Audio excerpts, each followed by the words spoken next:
फिर इसके खिलाफ एक महाज खोल। क्या सर? महाज ये था कि आप देखें ना, एक लड़की को काम भी आता हो, परफॉर्मेंस भी बेहतरीन हो, और वो सोलो लड़की देखे, खिलौना हो गई, इंतहा हो गई। ये वो फिल्में थी सलाखें जिनमें ये सोलो थी। ठीक है, ये नहीं कि 3-3 हीरोइन और 2-2 4-4। ठीक है। तो एक लड़की बोझ उठाती है और उसका काम करती है, और फोटोजेनिक भी है, खूबसूरत भी है। हाँ। तो फिर उसकी मुखालफत तो होगी ना।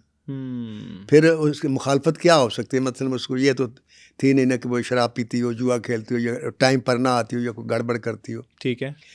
तो फिर इसके खिलाफ अफवाहें फैलना शुरू हो गई कि ये हो गया, वो हो गया, फलां हो गया, इधर हो गया, वो हो गया जी, टाइम पर नहीं आती जी, फलांग नहीं करती जी, वो नहीं। हालांकि ऐसी कोई बात नहीं थी। ओके। मेरी एक फिल्म थी बेकाबू, ठीक है, ओनली फिल्म जिसमें इसने काम किया। सही। मसूद बार डायरेक्टर थे। तो मैंने भी सुना था कि ये सेट पे डेटें भूल जाती है, आती नहीं है, लेकिन मजाल है ये कभी ये लेट हुई हो, मजाल है कभी कोई डेट इसने मिस की हो, मजाल है इसने परेशान किया हो किसी डायरेक्टर को, कभी भी नहीं। तो वो मुखालफत लोग इसलिए करते हैं कि लोगों को डराने, ताकि ये ना आए, इधर ना हो, उधर ना हो, वो ना फिलहाल उसमें। और हर हीरो ने अपना एक मैनेजर कह लें जी, या मेकअप मैन कह लें, या हेयर ड्रेसर के नाम पर या किसी के नाम पर एक आदमी रखा होता है। ठीक है। आज की जो नई इंडस्ट्री है उसमें तो कोऑर्डिनेटर कहते हैं उसको, जी, कोऑर्डिनेटर्स, मैनेजर्स। और जब हमारी पुरानी इंडस्ट्री तो उसमें ये थे, और यही कोऑर्डिनेटर होते थे, यही बात बनाते थे, यही करते थे, डील क्लोज यही करते थे। हाँ जी। तो इसको उनसे डील करना नहीं आया। अच्छा। बात वही है कि देखे ना, यानी मांगने की आदत नहीं थी ना, या काम मांगना है। अगर मांगने की आदत पड़ जाए फिर आदमी हर काम कर लेता है। तो इसने मांगने से इनकार किया, अपने आप को बचाया कि नहीं मांगना। तो उसका रिजल्ट जिसको ये मिला कि ये फिल्में इससे, बल्कि मैं ये कहूँगा कि पाकिस्तान फिल्म इंडस्ट्री ने एक टॉप क्लास सुपरस्टार को ज़ाया कर दिया, या उसके साथ नाइंसाफ़ी की, और उसको बैक फुट पे जाने पे मजबूर किया। ओके। हालांकि वो लड़की ऐसी है, आप यकीन करें कि जैसे मैडम नूर जहाँ थी ना, कि उसके साथ लोग जिसे लड़ लगना कहते हैं, जो उसके साथ लगा तो वो कामयाब हो गया, टर गया। कि आप फिल्में उठा कर देखें, वो समीना पीरज़ादा हो, मैडम संगीता हो, वो कोई भी हो, इसके साथ जिसने भी काम किया वो हिट हुआ। सही। और इंतहाई अपने काम के साथ, मैंने जैसे कहा कि पैशन और ऑनेस्ट, इसका बेपनाह मोहब्बत अपनी इंडस्ट्री से। और वो आज भी इसने साबित किया है कि पाकिस्तान फिल्म इंडस्ट्री में ज़वाल है, तमाम जो लोग हैं वो परेशान हैं, टेक्नीशियन परेशान हैं, अपने घरों में बैठे हैं, सब के चूल्हे अक्सरियत के बंद हैं। ठीक है। किस तरीके से कोई वक्त गुजार रहा है ये अल्लाह की ज़ात बेहतर जानती है।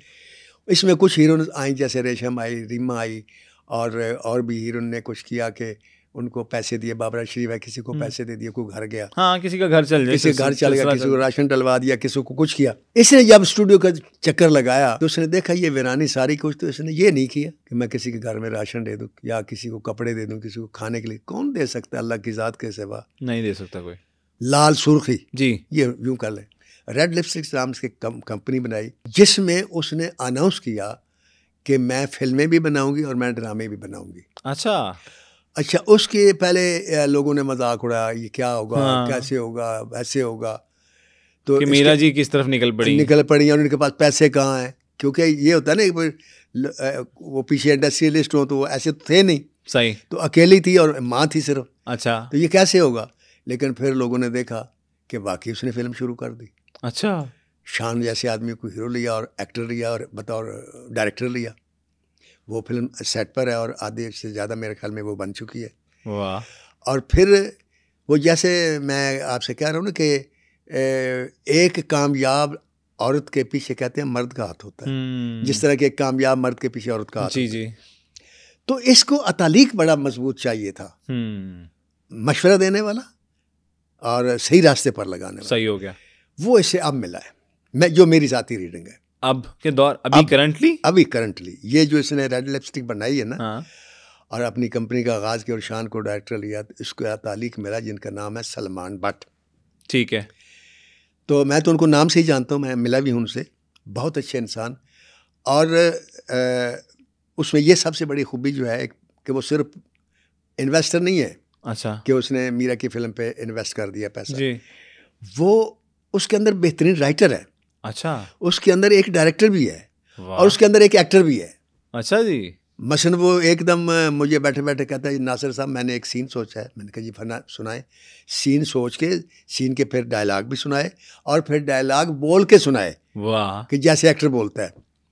मैं बहुत मुतासर हुआ। बहरहाल उससे मुझे जो अंदाज़ा हुआ ये हुआ कि अब जो ये फिल्म बनाएगा मीरा, जो अब जो फिल्म बनाएगी, अब उसके साथ ये अगर सलमान भट्ट का जैसे साथ है और उसके अंदर डायरेक्टर भी है, राइटर भी है और एक्टर भी है, बिल्कुल, और बतौर प्रोड्यूसर तो वो साथ है ही। तो ये जब क्वालिटीज़ होती है ना किसी आदमी के अंदर, तो वो फिर फिल्म बुरी नहीं बनाता। सही। देखिए मेरे अल्लाह गरीक रहमत करे सरवर भट्टी साहब फौत हो गए, उनके साथ सारी ज़िंदगी इख्तलाफ रहे, मेरे नहीं रहे, उनके मेरे साथ रहे। अच्छा। तो जो मैंने जब उनके इंतकाल की खबर सुनी तो मैंने सब कुछ, जो भी मेरे दिल में कोई बात थी, मैंने अल्लाह की रज़ा के लिए माफ़ कर दिया उनको। तो इस इख्तलाफात के बावजूद भी जब मैं इंटरव्यू देता था तो मैं एक बात कहता था कि he is a very good producer. सही हो गया। उसके अंदर भी कहानी की सेंस थी, एक्टर को पहचानने की सेंस थी और बेहतरीन प्रोड्यूसर था। सही। और उसने देखे मौला जट बनाई, चंद वरियाम बनाई, बाजार हुसन बनाई, हक महर बनाई। तो ये अब बेहतरीन फिल्में बनेंगी इस कम्बिनेशन में। सही हो गया।